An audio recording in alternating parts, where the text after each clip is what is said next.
ఒక తల్లి తన కూతుర్ని అర్థం చేసుకుంటుంది, ఒక భార్య తన భర్తను అర్థం చేసుకుంటుంది, ఒక ప్రేయసి తన ప్రియుని అర్థం చేసుకుంటుంది, ఒక టీచర్ తన స్టూడెంట్ని అర్థం చేసుకుంటుంది.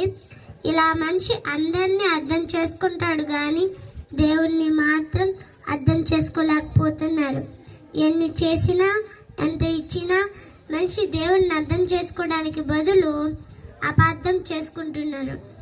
మనుషులు ఎక్కువగా గుట్కాలు, మత్తు పదార్థాలు, మత్తు పానీయాలు తిని తాగేవాణిని మనం చూసినప్పుడు ఎందుకండి వీటిని తిని ఆరోగ్యాన్ని పాడు చేసుకుంటున్నాడు అని అడిగితే, బ్రదర్, దేవుడు అన్ని సృష్టిలోనే పెట్టాడు కదా, తాగితే తప్పేముంది అంటాడు.